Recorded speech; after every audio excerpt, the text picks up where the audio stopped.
Selamat pagi, selamat hari Minggu Jemaat Every Nation Makassar. Kami mau menyambut setiap Bapak, Ibu, Saudara-saudari yang baru pertama kali bergabung bersama kami dalam ibadah online ini. Gereja Every Nation ada untuk menghormati Allah dan menjadikan murid. Saat ini saya mau mengajak kita semua bersama-sama kita mau memuji dan meninggikan Tuhan. Mari kita datang dengan penuh keberanian ke dalam tempatnya yang kudus. Sebab Dia telah menebus kita dengan darahnya di atas kayu salib. Amen. Dengan segala kondisi apapun itu, baik atau buruk, mari kita datang kepadanya. Tinggikan Dia. Nyatakan isi hatimu di hadapannya. Amen. Sebab Dialah pertolongan kita. Hanya Dia yang mampu menyelamatkan kita. Amen. Kami bersyukur kepada Engkau Tuhan, yang adalah pertolongan kami. Yang kepadamulah kami berseru, sebab Engkaulah yang menjaga hati kami Tuhan.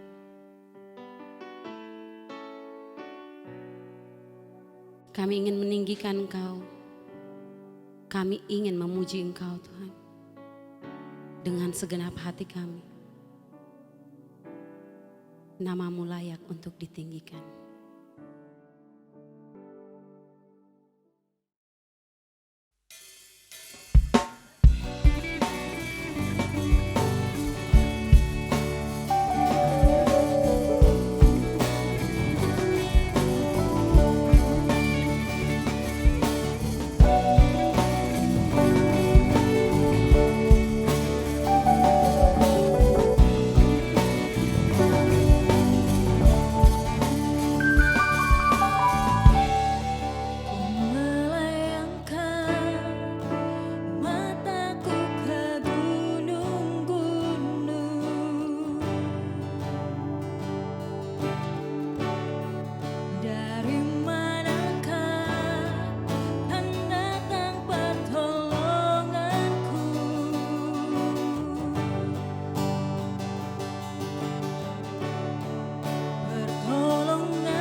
Engkaulah pertolongan kami Tuhan. Hanya kepada Engkau kami berseru. Dan Engkau membebaskan kami.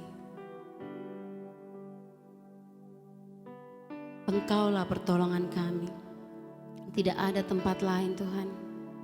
Hanya Engkau. Engkau yang membebaskan kami dari belenggu-belenggu dosa. Engkau yang mengangkat kami dari lumpur dosa sehingga kami bisa lepas. Dan hanya kepada Engkau saja kami berseru Tuhan. Kami bersyukur untuk kasih-Mu yang begitu indah dalam hidup kami. Untuk setiap kami yang merasakan kasih Engkau. Karena Engkau mau mati bagi setiap kami. Engkau mau meneteskan setiap darah-Mu di atas kayu salib. Untuk membersihkan dosa-dosa kami Tuhan. Begitu indah kasih-Mu.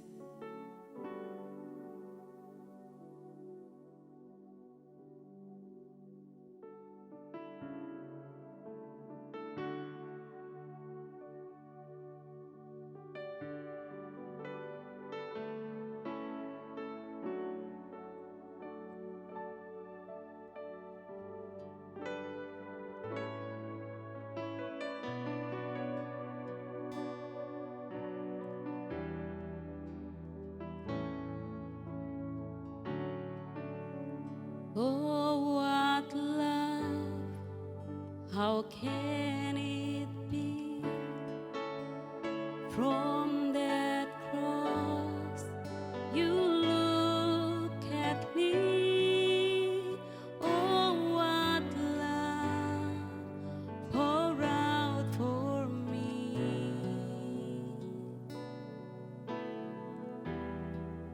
What a beautiful love. Oh, what love, how can it be? From that cross, you look at me. Oh, what love, pour out for me. What a beautiful love. They curse and love you do not find. Thousand men yell crucified. Screams and stains I feel your mind. You look upon me with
From that cross, you look at me.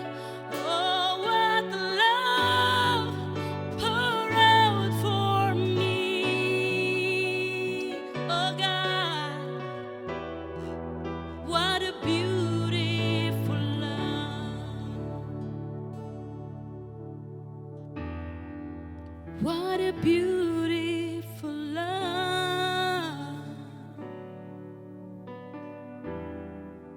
What a beautiful love. Terima kasih Tuhan. Engkau menunjukkan kasih-Mu yang begitu indah bagi kami. Kasih-Mu yang begitu besar bagi kami. Kasih-Mu yang mampu mengampuni. Kasih-Mu yang mampu memberikan nyawa-Mu bagi kami. Engkau mengajarkan kami kasih-Mu itu Tuhan. Kami bersyukur karena kami mengenal Engkau. Kami bersyukur karena kami ada dalam rancangan Engkau Tuhan. Ajar kami Tuhan, supaya kami juga mampu mengasihi seperti kasih Engkau kepada sesama kami. Mampu mengampuni seperti Engkau mengampuni kami. Mampu memberi hidup kami seperti Engkau melakukannya bagi kami Tuhan. Kami bersyukur kepada Engkau, Allah kami yang besar, Allah kami yang layak untuk ditinggikan dan disembah. Biar segala puji-pujian, segala kemuliaan hanya bagi Engkau yang duduk di tahta dulu, sekarang, dan sampai selama-lamanya. Kami bersyukur di dalam nama Yesus. Amen.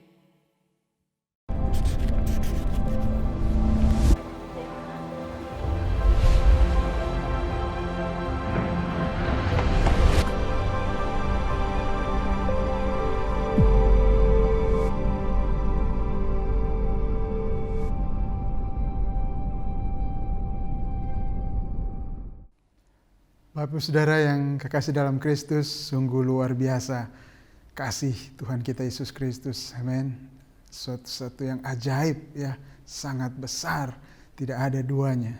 Seperti yang kita nyanyikan tadi bahwa dia itu Allah yang menjadi manusia, dan di dalam keadaannya sebagai manusia, kenapa dia menjadi manusia adalah untuk menanggung dosa kita, untuk menanggung hukuman yang seharusnya jatuh atas kita. Dia sama sekali tidak berdosa dan harusnya dia mendapatkan berkat, tetapi karena dia mengambil dosa kita, dia harus mengalami semua penderitaan itu.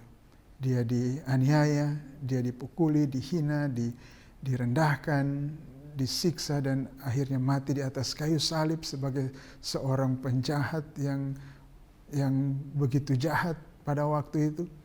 Dan saudara, yang lebih luar biasanya adalah bahwa ketika dia melakukan itu, ketika dia sedang menanggung dosa kita, ketika dia mati di atas kayu salib itu, orang-orang tidak mengenali, orang-orang tidak tahu bahwa dia sedang menyelamatkan mereka. Mereka pikir dia kena tulah, mereka pikir dia ini adalah orang berdosa yang mengalami hukuman Allah, yang menghujat Allah, sehingga Allah menghukum dia di dalam penghukuman yang sangat memalukan di atas kayu salib itu. Tapi sesungguhnya dosa kitalah yang ditanggungnya.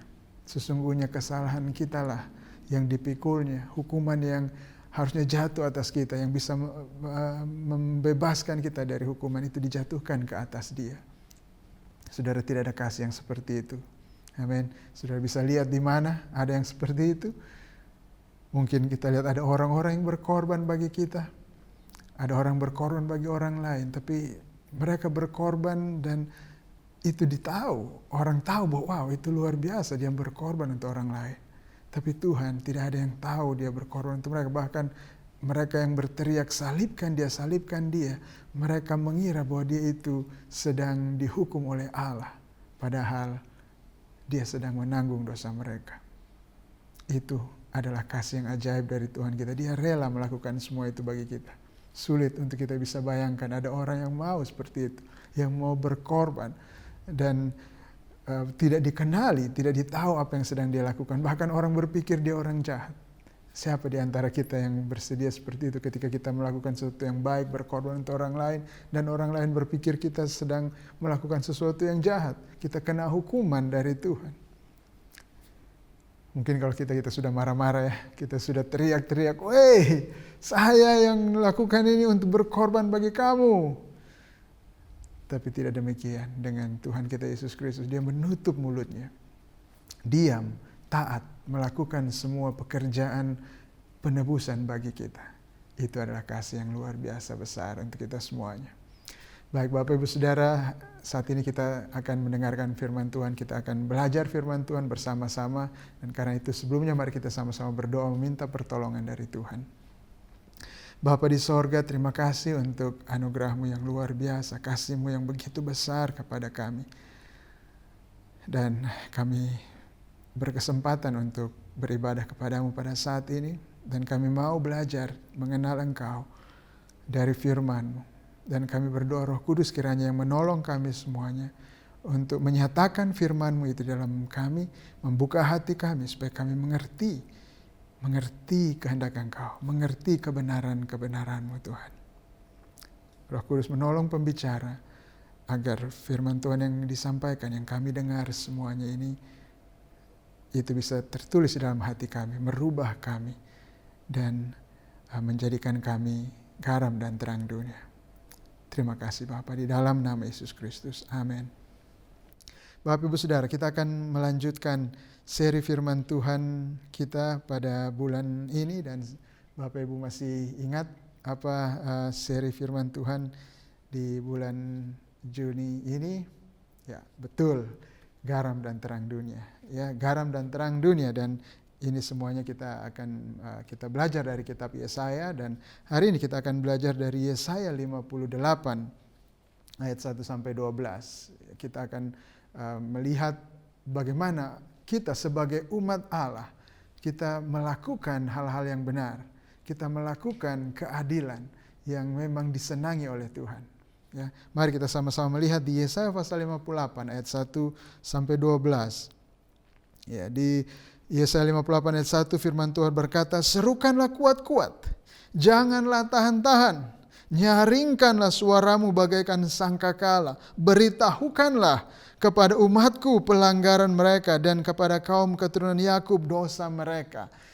Bapak Ibu Saudara, kita ingat bahwa kenapa kita menjadi garam dan terang dunia. Kenapa Tuhan memanggil kita, mengutus kita untuk menjadi garam dan terang dunia adalah karena dunia ini di dalam keadaan yang gelap. Dunia jatuh di dalam dosa.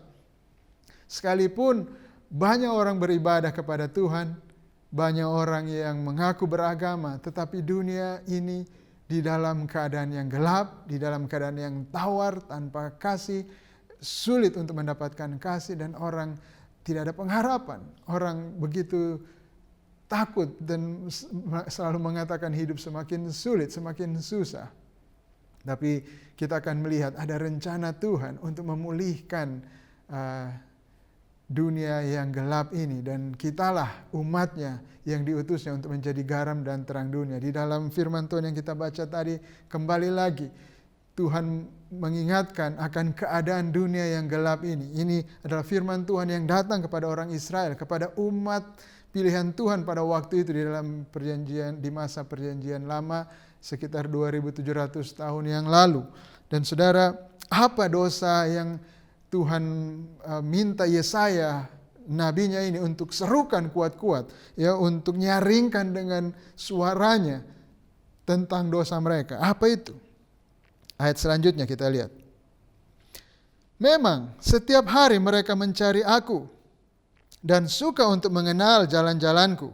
Seperti bangsa yang melakukan yang benar dan yang tidak meninggalkan hukum Allahnya, mereka menanyakan aku tentang hukum-hukum yang benar.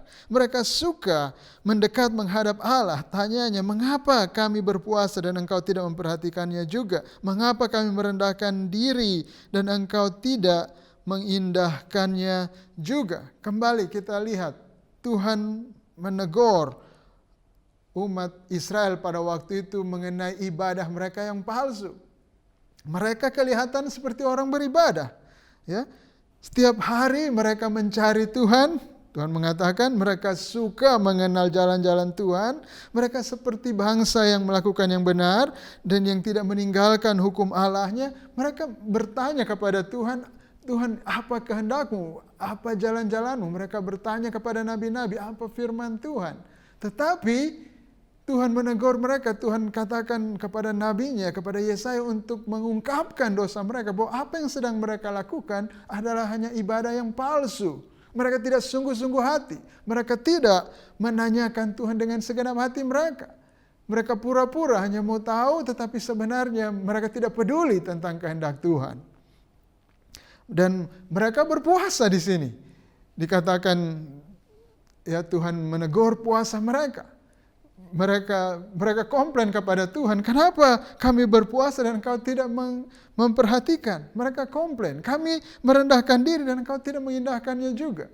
Mereka berpikir bahwa kalau kami sudah berpuasa, kalau kami sudah beribadah kepada-Mu Tuhan, harusnya Engkau membalas apa yang kami telah lakukan. Harusnya Engkau memberkati kami, harusnya Engkau mendatangkan hal yang baik bagi kami. Itu yang mereka katakan kepada Tuhan. Mereka komplain, kenapa Tuhan tidak mendatangkan hal-hal yang baik kepada mereka, padahal mereka sudah berpuasa, mereka sudah beribadah. Mereka pikir mereka setara dengan Tuhan.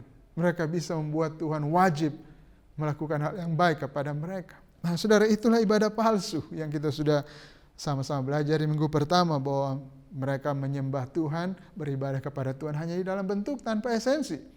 Dan juga ibadah yang mereka lakukan, mereka berpuasa adalah untuk kepentingan mereka. Mereka mau memanfaatkan Tuhan untuk memenuhi tujuan mereka, keinginan mereka. Dan di ayat selanjutnya, ayat 3b, sesungguhnya, ini Tuhan jawab mereka. Kenapa Tuhan tidak mengindahkan puasa mereka? Kenapa Tuhan menegur puasa mereka yang jahat? Sesungguhnya pada hari puasamu, engkau masih tetap mengurus urusanmu, dan kamu mendesak-desak semua buruhmu. Sesungguhnya kamu berpuasa sambil berbantah dan berkelahi, serta memukul dengan tinju dengan tidak semena-mena. Dengan caramu berpuasa seperti sekarang ini, suaramu tidak akan didengar di tempat tinggi. Saudara lihat, kembali lagi, ada penindasan. Sewaktu mereka beribadah, mereka sedang berpuasa, namun pada saat yang sama, mereka menindas orang lain. Mereka mendesak buruh-buruh, orang-orang miskin, orang-orang yang di bawah mereka, orang yang tidak berkuasa, orang-orang yang lemah. Mereka desak, mereka paksa untuk terus bekerja. Dan bahkan kalau orang-orang tersebut tidak melakukan seperti yang mereka inginkan, mereka marah dan memukul, melukai, menyiksa orang-orang yang lemah itu. Ada penindasan yang dilakukan, dan saudara, inilah buah dari ibadah palsu. Bahwa ibadah yang palsu dapat dikenali dari buahnya, yaitu apa? Penindasan. Saudara, ini sudah berlangsung berabad-abad lamanya pola seperti ini. Saudara ingat Kain dan Habel. Saudara, Kain, dia orang yang jahat, hatinya jahat. Dan dia beribadah kepada Tuhan, dia mempersembahkan sesuatu kepada Tuhan, tapi hatinya tidak sungguh-sungguh mempersembahkan. Hatinya tidak sungguh-sungguh beribadah, ibadahnya adalah ibadah yang palsu. Dan itu terbukti, itu termanifestasi, dilihat dari buahnya, bahwa dia menindas saudaranya, dia membunuh Habel saudaranya. Dan saudara, hal ini terus berlangsung di dalam dunia yang gelap ini. Kalau saudara belajar sejarah, Bapak Ibu, kita belajar sejarah di sekolah, buku-buku sejarah, apa yang kita tahu, apa yang kita pelajari tentang sejarah. Semuanya ada tentang penindasan. Kita belajar sejarah bangsa kita, apa yang kita pelajari dari sejarah bangsa kita? Kita dijajah 3,5 tahun oleh Jepang, 3,5 abad oleh Belanda. Dan sebelum penjajahan oleh bangsa Eropa itu, apa yang terjadi di tengah bangsa kita? Di dalam kerajaan-kerajaan di Indonesia ini, mereka saling berperang satu sama lain, saling menguasai satu sama lain. Dan sepanjang sejarah, orang-orang yang dikatakan hebat, seperti Alexander misalnya, dikatakan namanya, dibilang Alexander Agung. Apa yang membuat dia disebut agung? Karena dia menguasai sebagian besar dunia. Dan itu adalah penindasan. Dia memerangi, dia menindas orang-orang. Dan dia menguasai mereka. Dan dia disebut hebat, agung. Genghis Khan disebut Kang Agung. Karena dia menguasai wilayah yang begitu luas. Hampir seluruh dunia yang dia kenal, dia kuasai. Dengan melakukan penindasan. Saudara, inilah yang terjadi di dalam dunia yang gelap. Dan bahkan sampai sekarang ini. Kita terus melihat. Mungkin bangsa kita sudah memproklamirkan kemerdekaannya. Undang-undang dasar sudah mengatakan penjajahan di atas dunia harus dihapuskan. Karena tidak sesuai dengan peri kemanusiaan dan peri keadilan. Tetapi apa yang kita lihat, praktek penindasan itu masih tetap terjadi. Memang bentuknya tidak sama seperti dulu. Mungkin tidak menggunakan senjata lagi, tidak ada perbudakan lagi yang terang-terangan. Tetapi orang masih menindas satu sama lain. Orang yang kuat selalu menindas yang lemah. Ini menyangkut masalah hati orang, Bapak Ibu Saudara. Dan kita pun, kita tidak kebal dengan itu. Hati kita mesti waspada. Jangan sampai kita juga akan menindas orang. Karena kalau kita beribadah tidak benar, kalau kita beribadah kepada Allah tidak dengan tulus hati, itu akan nampak ketika kita memiliki hati yang menindas orang lain. Mungkin kita tidak membunuh, mungkin kita mengatakan, oh saya tidak menindas, saya justru orang yang tertindas. Kita tertindas karena kita orang yang tidak punya posisi apa-apa. Jangan bandingkan perlakuan saudara, jangan pikirkan perlakuan kita terhadap orang yang lebih tinggi dari kita. Penindasan adalah bagaimana kita melakukan atau berlaku kepada orang yang di bawah kita. Itu yang disebut dengan penindasan. Memperlakukan orang-orang lemah dengan semena-mena. Tidak ada orang yang menindas orang yang lebih kuat dari dirinya, kan? Kalau kita seorang dosen, bagaimana kita memperlakukan mahasiswa kita? Kalau kita seorang bos, bagaimana kita memperlakukan bawahan kita? Kalau kita seorang yang berotoritas, pemerintah misalnya, bagaimana kita memperlakukan masyarakat kita? Bagaimana kita memperlakukan orang-orang lemah, orang-orang kecil? Disitulah kita bisa mengukur apakah kita punya hati yang menindas atau tidak. Ibu rumah tangga, bagaimana ibu-ibu memperlakukan penjual sayur? Bagaimana memperlakukan anak-anak? Bagaimana seorang suami memperlakukan istrinya atau istri terhadap suaminya? Apa kita menindas orang? Memaksa mereka untuk melakukan kehendak kita? Saudara, itu adalah buah dari ibadah yang palsu. Dan Tuhan bertanya kepada orang Israel di ayat 5, sungguh-sungguh inikah berpuasa yang kukehendaki? Dan mengadakan hari merendahkan diri jika engkau menundukkan kepala seperti gelaga dan membentangkan kain karung dan abu sebagai lapik tidur? Sungguh-sungguh itukah hari yang kau sebutkan berpuasa, mengadakan hari yang berkenan kepada Tuhan? Saudara, berpuasa adalah kita merendahkan diri kita di hadapan Allah. Dan kita berseru memohon Tuhan menolong kita, bertindak atas kita. Orang Israel pada waktu itu, mereka punya upacara ketika mereka merendahkan diri. Ada pakaian khusus untuk merendahkan diri.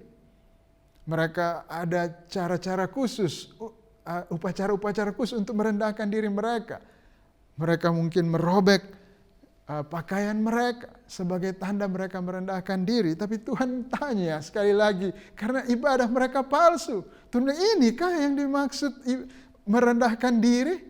Kalau kamu menundukkan kepala seperti gelaga dan membentangkan kain karung dan abu sebagai lapik tidur, itukah yang disebut dengan berpuasa, mengadakan hari yang berkenan kepada Tuhan dengan kamu tidak makan, tidak minum? Jelas ini adalah pertanyaan retorik. Bahwa sebenarnya bukan itu esensi daripada puasa, bukan itu esensi dari merendahkan diri. Tuhan bilang, jangan koyakan bajumu, koyakan hatimu. Lagi-lagi hati, merendahkan diri. Ini memang yang dikehendaki Tuhan. Tapi apakah kita merendahkan diri dengan benar, sejati, bukan palsu? Bukan hanya dalam bentuk, di dalam upacara saja kita tunduk, kita berpuasa, tidak makan, tidak minum. Tapi sebenarnya hati kita congkak, Kita tetap menindas orang-orang yang lemah, kita menganggap ada orang-orang lain di bawah kita yang kita perlakukan dengan tidak adil. Saudara, itu semua yang Tuhan katakan kepada nabinya Yesaya untuk serukan kuat-kuat. Nyaringkan suaramu untuk katakan dosa umatnya Israel. Ibadah mereka palsu dan mereka menindas orang-orang yang lemah. Jadi apakah itu puasa yang Tuhan kehendaki? Tuhan tanya. Ayat selanjutnya mengatakan, bukan. Bukan. Ini pertanyaan retorik. Dan Alkitab bahasa Indonesia kita menerjemahkannya demikian. Memang di bahasa asli tidak ada. Tapi Alkitab bahasa Indonesia menjelaskan bahwa apa yang Tuhan tanya di ayat sebelumnya tadi adalah pertanyaan retorik yang tidak membutuhkan jawaban dari mereka. Yang sangat jelas jawabannya adalah bukan. Ibadah puasa bukanlah dengan sekedar tidak makan dan tidak minum. Merendahkan diri, hari merendahkan diri bukan hanya dengan memakai kain kabung, bukan hanya dengan berlutut, bukan hanya dengan robek pakaian kita. Bukan itu yang dimaksud dengan berpuasa. Bukan itu yang dimaksud dengan merendahkan diri. Apa itu? Hari yang berkenan kepada Tuhan, berpuasa. Berpuasa yang kukehendaki ialah supaya engkau membuka belenggu-belenggu kelaliman dan melepaskan tali-tali kuk, supaya engkau memerdekakan orang-orang yang teraniaya dan mematahkan setiap kuk, supaya engkau memecah-mecah rotimu bagi orang yang lapar dan membawa ke rumahmu orang miskin yang tidak punya rumah. Dan apabila engkau melihat orang telanjang, supaya engkau memberi dia pakaian dan tidak menyembunyikan diri terhadap saudaramu sendiri. Saudara, inilah ibadah yang sejati. Ketika kita beribadah kepada Tuhan dengan benar, dengan segenap hati kita. Kita berpuasa dengan segenap hati kita, bahwa kita benar-benar merendahkan diri kita, mencari pertolongan Tuhan, mencari perkenan Tuhan. Kita mau Tuhan berkenan dengan kita dan memberikan pertolongannya kepada kita. Apa yang harus kita lakukan di dalam puasa itu? Hari yang Tuhan kehendaki adalah melakukan kebenaran, melakukan keadilan, menolong orang-orang yang lemah, orang-orang yang miskin. Saudara baca tadi, itu semua adalah kebutuhan-kebutuhan mendasar dari manusia yang banyak sekali tidak dipenuhi. Yang pertama kita lihat ada kebutuhan akan kemerdekaan, untuk dilepaskan dari penindasan supaya mereka bisa merdeka. Bayangkan di dalam hari berpuasa mereka pun, orang Israel ini, mereka tetap memaksa buru-buru mereka untuk bekerja sambil berpuasa. Bagaimana ceritanya yang seperti itu? Tidak ada kemerdekaan. Dan saudara, kemerdekaan adalah hak segala bangsa. Itu adalah hak asasi manusia. Kemerdekaan. Kalau kita berpuasa, apa yang Tuhan kehendaki dalam berpuasa kita adalah memberikan kemerdekaan kepada orang. Jangan menindas, jangan menganiaya, jangan menjajah orang. Lepaskan, berikan kebebasan kepada orang-orang. Berikan kebebasan kepada anak saudara, kepada istri saudara, kepada suami saudara. Beri mereka kemerdekaan. Jangan dijajah, kasihan. Kebutuhan mendasar kedua adalah makanan. Banyak orang yang belum memenuhi kebutuhan mendasar mereka akan makanan. Kemudian pakaian. Tempat tinggal, tempat yang aman mereka untuk bisa berteduh. Yang mereka bisa beristirahat setelah mereka kerja dan mereka merasa aman di dalam rumah mereka, dalam tempat tinggal mereka. Apalagi supaya engkau memberi pakaian dan tidak menyembunyikan diri terhadap saudaramu sendiri. Ada kebutuhan mendasar untuk dikasihi, untuk dihargai, untuk ditolong. Supaya kita jangan menyembunyikan diri kita dari saudara kita yang kekurangan. Mereka butuh kita, mereka butuh dukungan dari kita. Ini yang disebut dengan berpuasa yang Tuhan kehendaki. Jadi ibadah sejati di dalam batin kita akan terekspresi di dalam tindakan kita, yaitu apa? Keadilan dan kasih.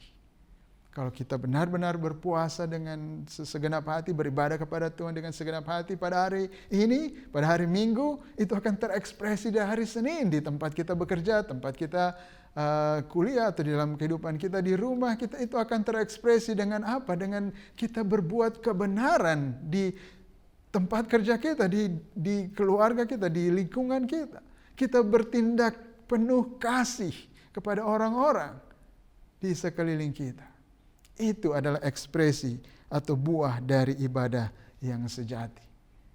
Dan Tuhan mengatakan di ayat 8, pada waktu itu kalau kita beribadah dengan ibadah yang benar, yaitu dengan melakukan kebenaran dan tindakan-tindakan yang mengasihi. Ayat 8 firman Tuhan, pada waktu itulah terangmu akan mereka seperti fajar dan lukamu akan pulih dengan segera. Kebenaran menjadi barisan depanmu dan kemuliaan Tuhan barisan belakangmu.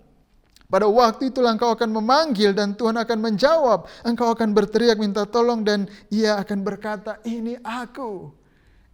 Itu dia pada saat kita melakukan kebenaran, keadilan, pada saat kita mengasihi orang lain.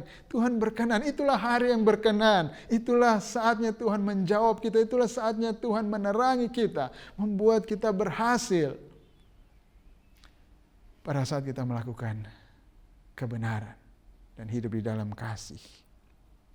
Apabila engkau, ini dia, ada apabila maka, ya jika maka. Ini adalah janji Tuhan untuk orang-orang yang melakukan kebenaran. Ini adalah janji Tuhan kepada kita. Janji yang bersyarat. Apabila engkau tidak mengenakan kuk kepada sesamamu dan tidak lagi menunjuk-nunjuk orang dengan jari dan memfitnah. Apabila engkau menyerahkan kepada orang lapar apa yang kau inginkan sendiri dan memuaskan hati orang-orang yang tertindas, maka terangmu akan terbit dalam gelap dan kegelapanmu akan seperti rembang tengah hari. Ini janji Tuhan, apabila jika kita tidak lagi menjajah, kalau kita tidak lagi menindas orang, kita tidak merendahkan orang dengan menunjuk-nunjuk dia dan mengata-ngatai dia dengan kata-kata yang kasar, dengan kata-kata yang jahat. Apabila kita menyerahkan diri kita untuk orang-orang yang miskin. Ini berpuasa, sewaktu kita berpuasa, kita kan tidak makan. Maksudnya apa? Kita tidak makan dan memberikan makanan itu kepada orang miskin yang membutuhkan makanan. Itu makna dari berpuasa. Bukan bahwa Tuhan menjawab kita karena Dia kasihan kita lapar. Bukan. Bukan Tuhan datang menerangi kita karena Dia kasihan kita haus. Bukan. Kita berpuasa karena kita peduli dengan orang-orang yang kelaparan. Kita memberikan jiwa kita, hidup kita untuk orang-orang yang lapar, orang-orang yang miskin. Apa yang kita inginkan sendiri, kita ingin makan, kita ingin minum, tapi kita tahu ada orang di sana yang tidak makan dan tidak minum, mereka kelaparan, kurang, mereka tidak punya pakaian yang layak, mungkin mereka tidak punya tempat tinggal yang layak, mereka tidak punya pendidikan yang layak. Dan apa yang kita inginkan, kita tidak berusaha untuk penuhi dengan segala macam hidup yang berfoya-foya, tetapi kita memberikan semua itu kepada orang-orang yang membutuhkan. Dan Tuhan berjanji, Tuhan mengatakan bahwa terangmu akan terbit dalam gelap dan kegelapanmu akan seperti rembang tengah hari. Bayangkan, kegelapan kita pun, sewaktu kita dalam situasi yang buruk, sewaktu kita dalam keadaan yang gelap pun, itu seperti rembang tengah hari. Kalau kita melakukan kebenaran, keadilan, dan kasih. Ayat selanjutnya, Tuhan akan menuntun engkau senantiasa dan akan memuaskan hatimu di tanah yang kering. Dan akan membaharui kekuatanmu. Bayangkan, di tanah yang kering saja Tuhan puaskan kita. Dia senantiasa akan menuntun kita, tidak akan pernah meninggalkan kita dalam keadaan buta, dalam keadaan gelap.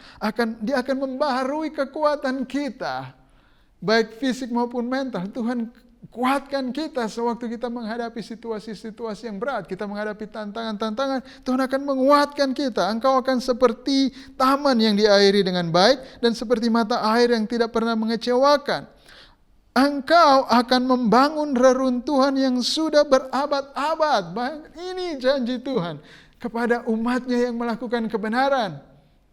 Engkau akan membangun reruntuhan yang sudah berabad-abad. Inilah garam dan terang dunia. Dunia ini sudah hancur, berabad-abad dunia hidup di dalam kegelapan. Ada begitu banyak penindasan, ada begitu banyak kehancuran yang terjadi di dunia ini. Hidup yang hancur. Dan Tuhan mengatakan umatnya kepada kita, kalau kita melakukan kebenaran ini, kalau kita hidup di dalam kasih, kita akan membangun reruntuhan yang sudah berabad-abad dan akan memperbaiki dasar yang diletakkan oleh banyak keturunan, dasar-dasar yang sudah hancur dalam banyak generasi sebelum kita. Kita akan meletakkan kembali dasar itu. Kita akan membangun kembali apa yang sudah hancur. Engkau akan disebut yang memperbaiki tembok yang tembus, tembok yang bocor. Kita disebut sebagai orang yang memperbaiki itu. Yang membetulkan jalan supaya jalan itu supaya tempat itu dapat dihuni. Itulah janji Tuhan ketika umatnya melakukan kebenaran.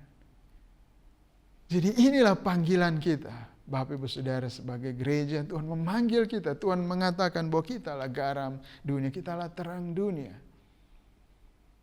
Kalau kita melakukan kebenaran, itu benar-benar akan terjadi. Dunia membutuhkan, dunia sedang hancur, dan mereka membutuhkan orang bisa membangun kembali.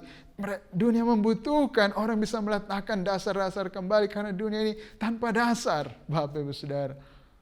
Jangan pikir dunia ini begitu maju, kaya, dan seterusnya, tapi itu tanpa dasar. Semuanya akan lenyap. Semua orang dikatakan hebat itu akan mati suatu waktu nanti. Dan bagaimana mereka punya pengharapan? Bagaimana mereka bisa dipulihkan? Kitalah umat Tuhan, jemaatnya, yang Tuhan pakai, yang Tuhan utus untuk menjadi orang yang disebut memperbaiki tembok yang tembus, yang membetulkan jalan supaya tempat itu bisa dilalui. Jadi sudah lihat, jika umat Allah melakukan kebenaran, maka mereka akan menerangi dunia yang gelap ini. Itu yang firman Tuhan janjikan, yang baru kita baca. Dan mungkin kita bertanya, bagaimana kita bisa menjadi umat Tuhan yang melakukan kebenaran? Nah, ini sejarah memperlihatkan umat Tuhan Israel.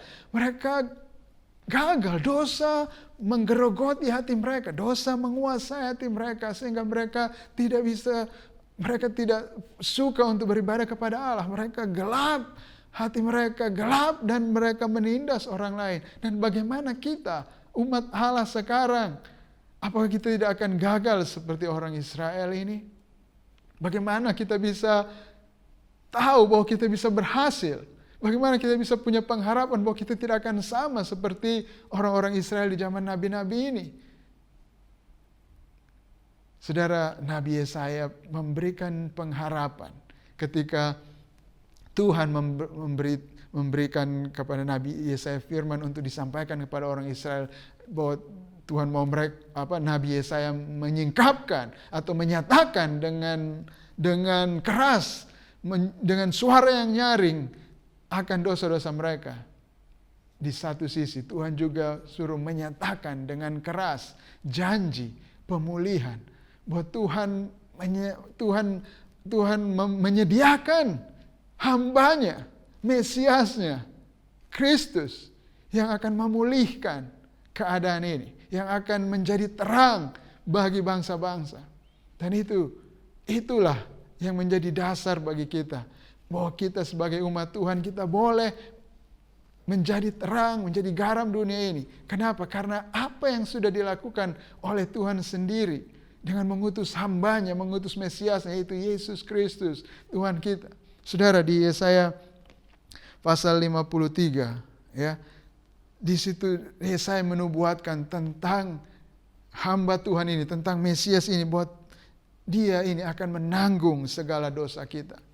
Yesaya 53 ayat 4, tetapi sesungguhnya penyakit kita lah yang ditanggungnya, dan kesengsaraan kita yang dipikulnya, padahal kita mengira dia kena tulah, dipukul dan ditindas Allah. Tetapi ayat 5, dia tertikam oleh karena pemberontakan kita, dia diremukkan oleh karena kejahatan kita. Ganjaran yang mendatangkan keselamatan bagi kita ditimpakan kepadanya, dan oleh bilur-bilurnya kita menjadi sembuh. Kita sekalian sesat seperti domba, masing-masing kita mengambil jalannya sendiri. Tapi Tuhan telah menimpakan kepadanya, kepada hambanya ini, kepada Kristus, kejahatan kita sekalian. Memang betul kita sudah gagal menyembah Tuhan dengan segenap hati kita. Ibadah kita penuh dengan kepalsuan. Kita masih menindas orang-orang. Hati kita masih menginginkan untuk menguasai, untuk melakukan apa yang kita inginkan, untuk memaksa orang lain mengikuti apa yang kita mau. Memang kita masih seperti itu, tetapi kita lihat bahwa ada yang telah menebus semuanya itu. Ada yang telah menanggung semua kejahatan kita itu. Yaitu Tuhan kita Yesus Kristus, Mesias yang diutus oleh Allah. Dia yang sudah menebus kita, sehingga Allah tidak memperhitungkan kesalahan kita. Sehingga Allah mengampuni dosa-dosa kita. Dan ketika dosa kita diampuni, Allah berkenan kepada kita. Dia juga memberikan kita kemampuan. Dia memberikan rohnya, roh kudusnya kepada kita. Dan saudara, Kristus ini dia. Di Yesaya 61 lagi-lagi Yesaya menubuatkan tentang Kristus ini yang dipenuhi dengan roh Allah. Roh Tuhan Allah ada padaku, Yesaya 61 ayat 1. Oleh karena Tuhan telah mengurapi aku, Ia telah mengutus aku untuk menyampaikan kabar baik kepada orang-orang sengsara dan merawat orang-orang remuk hati, untuk memberitakan pembebasan kepada orang-orang tawanan dan kepada orang-orang terkurung kelepasan dari penjara, untuk memberitakan tahun rahmat Tuhan dan hari pembalasan Allah kita, untuk menghibur semua orang berkabung, untuk mengaruniakan kepada mereka perhiasan kepala ganti abu, minyak untuk pesta ganti kain kabung, nyanyian pujian ganti semangat yang pudar, supaya orang menyebut mereka pohon terbantin kebenaran, tanaman Tuhan, untuk memperlihatkan keagungannya. Mereka akan membangun reruntuhan yang sudah berabad-abad dan akan mendirikan kembali tempat-tempat yang sejak dahulu menjadi sunyi. Mereka akan membaharui kota-kota yang runtuh, tempat-tempat yang telah turun-temurun menjadi sunyi. Saudara, semuanya ini dilakukan oleh Sang Mesias, oleh Tuhan kita Yesus Kristus. Dialah yang diurapi oleh Allah ketika dia datang pertama kali sekitar 2000 tahun yang lalu. Allah mengurapi dia dengan rohnya, dan itulah yang dia lakukan, menegakkan keadilan. Dia yang melakukan kebenaran, melakukan kasih, dan itu yang dia lakukan membuat kita sekarang umatnya menjadi pohon terbantin kebenaran, menjadi tanaman Tuhan. Kita akan membangun reruntuhan yang berabad-abad untuk memperlihatkan keagungan Tuhan. Itu semuanya yang membuat kita sekarang punya pengharapan. Kita bisa punya kepercayaan sekarang bahwa kita tidak akan gagal seperti orang Israel pada zaman Nabi Yesaya, tetapi kita akan berhasil menjadi garam dan terang dunia. Kenapa? Karena Tuhan kita Yesus Kristus, Dialah yang menjadi gembala kita, Dia yang menjadi pemimpin kita, Dialah yang menjadi raja kita, yang berjalan di depan untuk menegakkan keadilan, untuk membebaskan orang-orang tawanan, untuk menghancurkan setiap kuk, setiap belenggu dilepaskan. Dia yang telah melakukan semuanya itu karena roh Tuhan, roh Allah ada padanya, dan roh itu diberikan kepada kita untuk memberdayakan kita supaya kita menjadi garam dan terang dunia. Itulah pengharapan kita, bukan pada kekuatan kita sendiri. Jelas kalau ditinggalkan pada kekuatan kita sendiri, siapa yang bisa menjadi garam dan terang dunia? Siapa yang bisa melakukan keadilan seperti itu? Kita semuanya egois. Kita mencari kepentingan diri sendiri. Kita tidak menyukai Tuhan. Tetapi karena Roh Kudus, Dia memampukan kita. Dia memberdayakan kita untuk melakukan keadilan ini. Dan karena itu, kita harus bertindak sekarang sesuai dengan identitas kita itu. Seperti yang telah dilakukan oleh Kristus, yang telah membayar semuanya untuk kita supaya kita disebut pohon terbantin kebenaran, tanaman Tuhan yang memperbaiki tembok yang bocor. Saudara, itu adalah identitas kita, dan mari kita hidup sesuai dengan identitas kita itu. Matius 5 ayat 13-16, Tuhan Yesus mengatakan, kamu adalah garam dunia. Jika garam itu menjadi tawar, dengan apa ia diasinkan? Tidak ada lagi gunanya selain dibuang dan injak orang. Kamu adalah terang dunia. Kota yang terletak di atas gunung tidak mungkin tersembunyi. Kamu adalah garam, kamu adalah terang. Itu yang Tuhan katakan. Itulah identitas kita. Hiduplah sesuai itu. Jangan menjadi tawar, karena itu bukan kita, itu bukan garam. Jangan menjadi gelap, karena itu bukan kita. Kita adalah terang. Hiduplah sesuai dengan itu. Hiduplah di dalam kebenaran, di dalam kasih. Ayat 13, lagi pula orang tidak meletakkan pelita lalu meletakkannya di bawah gantang, melainkan di atas kaki dian, sehingga menerangi semua orang di dalam rumah itu. Demikianlah hendaknya terangmu bercahaya di depan orang, supaya mereka melihat perbuatanmu yang baik dan memuliakan Bapamu yang di sorga. Saudara, itulah identitas kita. Mari kita hidup di situ. Jangan lagi takut, jangan lagi merasa insecure, ya, masih takut kita akan kekurangan, kita akan kehabisan, kita tidak akan cukup dengan hidup kita. Jangan pikir seperti itu. Tuhan sudah katakan kamu adalah garam, kamu adalah terang. Itu adalah identitas kita. Kita sudah dilengkapi. Tuhan sudah memenuhi kita dengan apa yang kita butuhkan. Dia adalah kepenuhan Allah dan dia adalah kepala yang memenuhi tubuhnya, jemaat, gerejanya. Kita harus punya mentalitas itu. Kita adalah garam, kita adalah terang. Jangan takut kekurangan, jangan takut bahwa kita akan tawar, kita gelap. Kita adalah garam, kita adalah terang dunia. Dunia yang membutuhkan kita, bukan kita yang membutuhkan dunia. Orang-orang membutuhkan uluran tangan kita, tindakan kasih kita, tindakan keadilan kita. Mereka membutuhkan nasihat kita, mereka membutuhkan sumber daya dari kita, terang dari kita, garam dari kita. Karena kita adalah garam, kita adalah terang dunia. Itu Tuhan katakan bagi kita. Mari kita hidup sesuai dengan itu. Mari kita berdoa. Tuhan, terima kasih. Engkau telah menjadikan kami, umat-Mu, tubuh-Mu, tubuh Kristus. Dan Engkau telah memenuhi kami. Engkau menjadi kepala atas kami. Seluruh kepenuhan Allah memenuhi tubuh-Mu, gereja-Mu, memenuhi kami semuanya. Tuhan, biarlah kami menjadi garam dan terang. Kami hidup sesuai dengan apa yang sudah Engkau nyatakan tentang kami. Berikan kami kekuatan, Roh Kudus datang.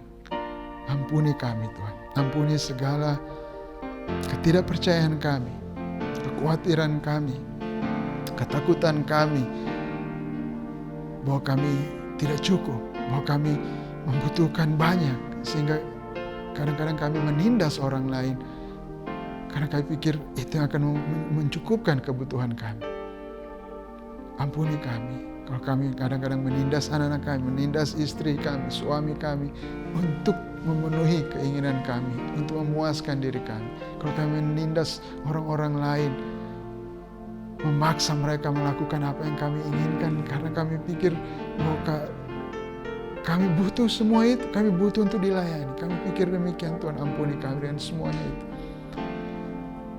Hari ini kami menyadari seperti yang Kau katakan, bahwa kami adalah garam, kami adalah terang. Engkaulah yang telah menebus kami. Engkaulah yang telah melayani kami, telah membebaskan kami. Engkaulah yang telah memenuhi kami semuanya. Sehingga kami berkelimpahan. Kami boleh pergi ke dunia ini dan menggerami mereka, menerangi mereka, memberikan diri kami, memberikan jiwa kami untuk orang-orang yang membutuhkan, orang-orang miskin, orang-orang lemah.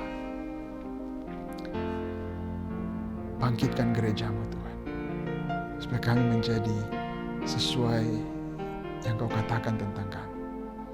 Garam dunia, terang dunia, di dalam nama Yesus Kristus. Amin. Baik Bapak Ibu, kita akan memberikan persembahan dalam bentuk uang. Ya, seperti yang firman Tuhan katakan, bahwa kita adalah garam dunia, kita adalah terang dunia. Kitalah yang Tuhan mau membawa keadilan di dunia ini, membawa kasih ke dunia ini. Ada begitu banyak orang-orang miskin, masih ada begitu banyak orang yang tertindas di dunia ini, orang-orang lemah yang butuh pertolongan. Mungkin mereka punya makanan, tapi mereka tidak punya pendidikan yang layak. Mereka tidak punya kehidupan yang layak. Mereka tidak punya kasih.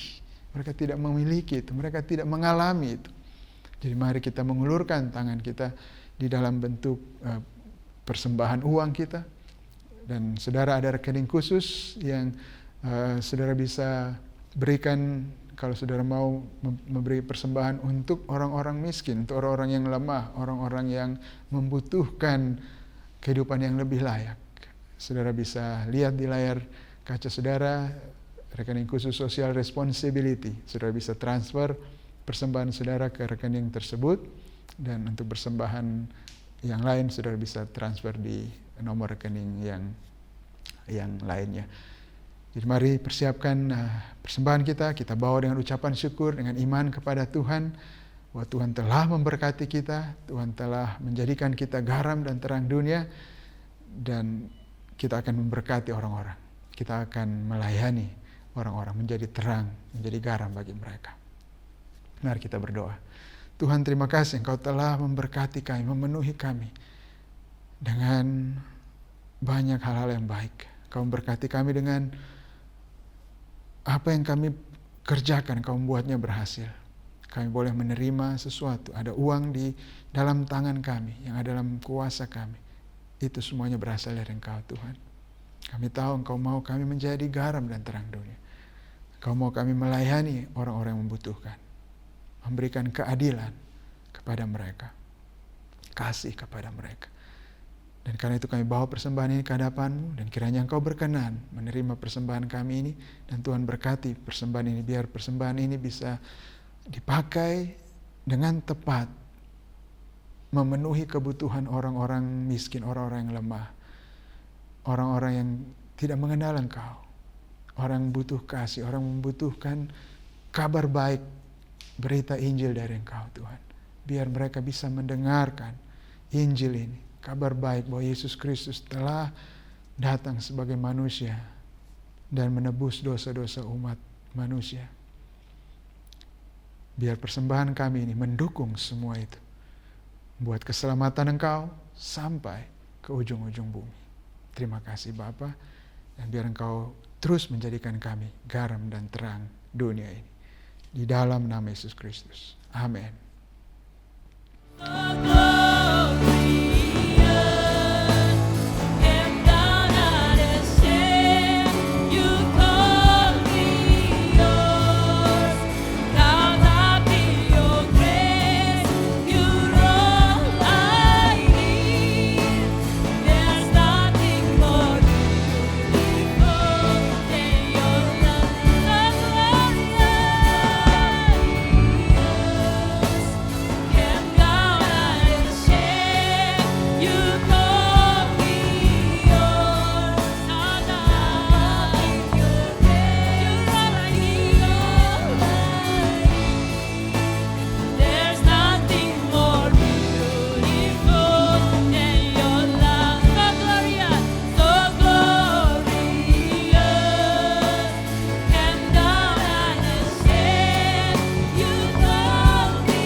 Bapak Ibu, terimalah berkat Tuhan. Tuhan memberkati engkau dan melindungi engkau. Tuhan menyinari engkau dengan wajah-Nya dan memberi engkau kasih karunia-Nya. Tuhan menghadapkan wajah-Nya kepadamu dan memberi engkau damai sejahtera. Di dalam nama Yesus Kristus. Amin.